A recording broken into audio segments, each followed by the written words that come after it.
Érase una vez una niña a la que llamaron Wendy. Tuvo una infancia feliz. Una infancia de esas que parecen sacadas de una novela. La casa en el campo, el perro, los hermanos y la bicicleta con los radios brillantes al sol. Los veranos bajo el cielo abierto, los inviernos junto al fuego del hogar. No todo fue idílico, sin embargo. El colegio no fue fácil y los niños allí lo eran menos aún. Pero a Wendy no le importaba. Tenía a sus hermanos y tenía su propio navío en el que surcar las tempestades con las que se topase. Nunca estuvo sola en aquellas. Fue cocapitana de aquel barco, uno del que no se bajó hasta la adolescencia temprana. Entonces fue cuando se topó con las dos grandes catástrofes naturales que la cambiarían para siempre. La primera fue un naufragio tan total, absoluto y desolador que Wendy estuvo a punto de ahogarse. Una parte de ella se hundió para siempre en las frías aguas negras, desaparecida en un lugar al que ella aún no podía ir. La segunda fue la sirena que la encontró en la orilla.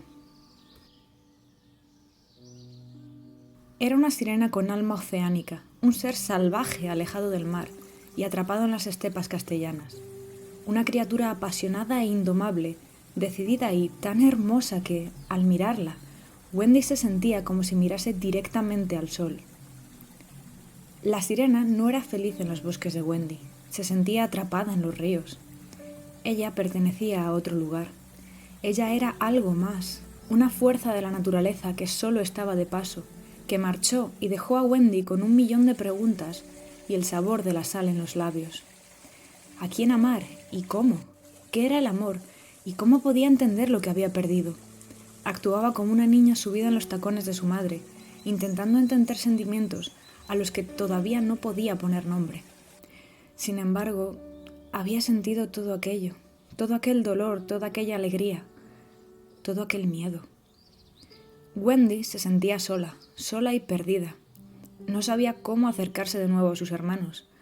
No sabía cómo pedir a sus padres lo que necesitaba, así que estallaba contra todo con tal de recibir un poco de atención. Y odiaba lo que recibía a cambio, pues no era lo que ella añoraba. Pero no sabía cómo pedir amor, no sabía cómo pedir afecto.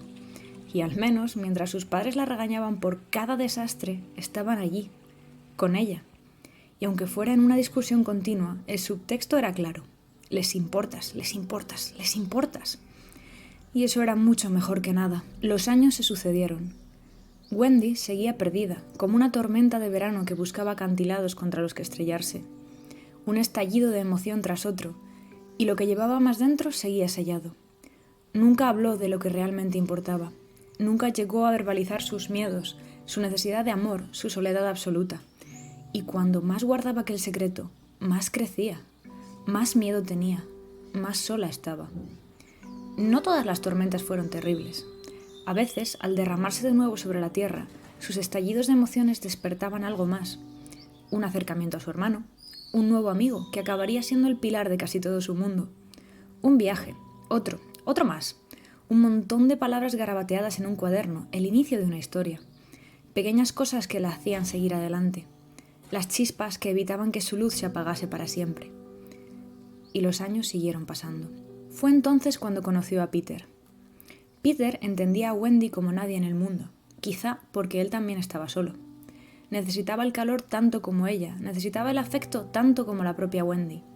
La niña perdida se aferró a él con todas sus fuerzas, con toda su alma, como a un clavo ardiendo. No lo soltó cuando las cosas se pusieron difíciles, cuando el nivel de exigencia creció, cuando empezó a olvidarse de sí misma. Renunció a aquel viaje con el que había soñado desde la época de las tormentas. No se soltó ni cuando dolía tanto que ya no había cosas buenas. Pero todo acabó estallando. No fue Wendy la que se marchó, y tampoco Peter. Alguien que la quería la apartó de todo aquello. La sacó de aquel pozo, la animó a hacer aquel viaje. Y durante unos pocos meses todo pareció ir bien. Wendy recuperó una pequeña parte de sí misma. Parecía que todo volvería a ser como antes, que volvería a ser la niña salvaje que había sido, perdida entre bosques e historias. Pero Wendy echaba de menos aquella sensación. De un modo egoísta y absurdo, añoraba sentirse querida, deseada, necesitada. Era como una droga, una que te enganchaba con una sola dosis, y Wendy quería más. Wendy lo necesitaba tanto que acabó por olvidar lo que realmente importaba. Así que encontró otro Peter, y después otro, y luego otro más. Nunca supo exactamente por qué, pero su impulso siempre era unirse a otra persona, crear aquella pareja idílica que, en el fondo, sabía que no existía. Pero aquellos simulacros la hacían sentirse bien, al menos por un tiempo. La soledad de ese tipo se le hacía abrumadora. Fue extraño, casi un sinsentido.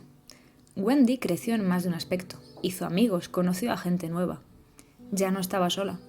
De un modo extraño, casi subconsciente, percibía los periodos entre Peters como las mejores épocas de su vida. Las épocas de viajar, de salir de fiesta, de centrarse en los amigos. Aquellos amigos que la veían, la valoraban, la hacían ser ella misma.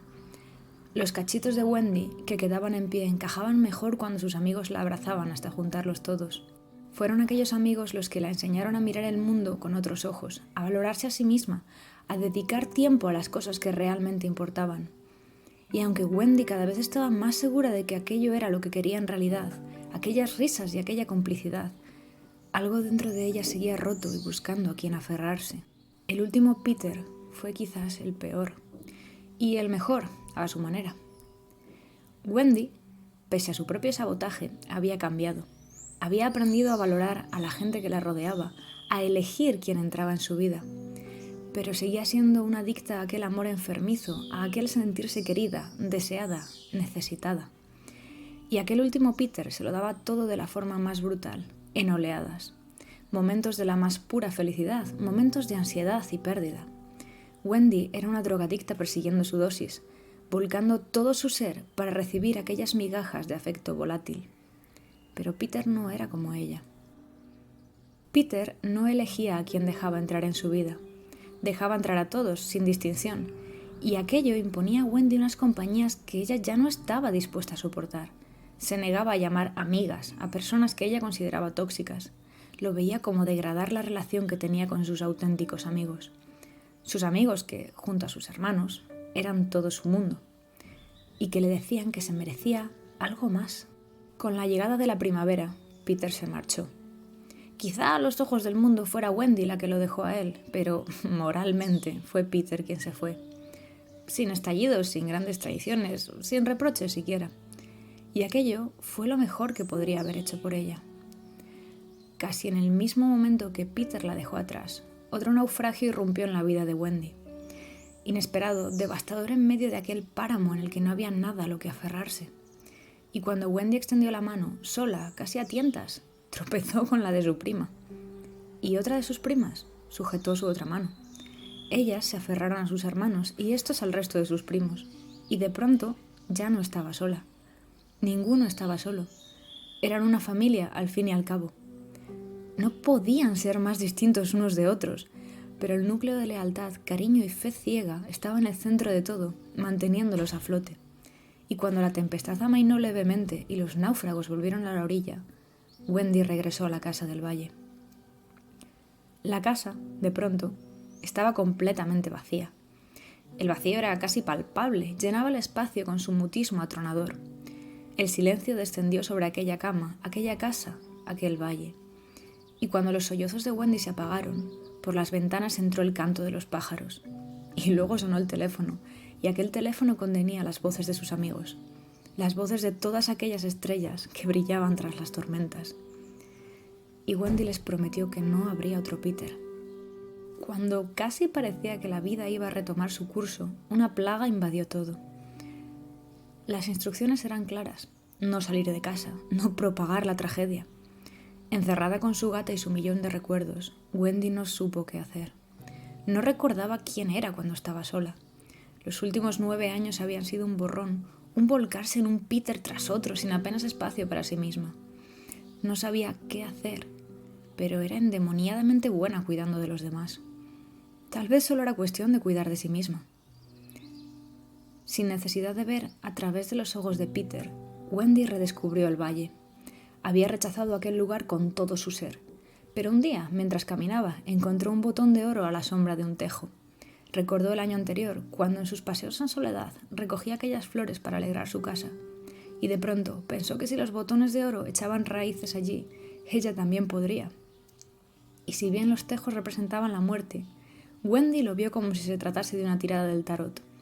La muerte, que simboliza el cambio, y el sol, que simboliza la liberación, el elemento creativo que nos trae la vida. Y tras el sol y la muerte vio el resto del valle.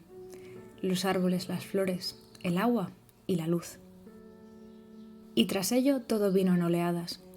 En medio de aquel aislamiento que había comenzado como algo terrible y que se convirtió para ella en un oasis de paz.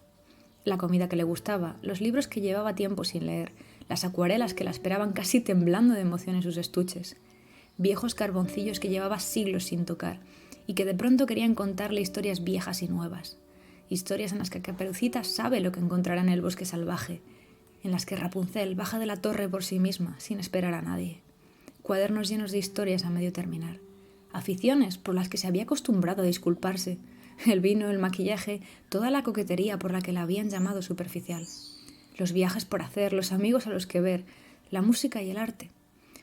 Y poco a poco, casi sin darse cuenta, Wendy dejó de verse a sí misma a través de los ojos de Peter.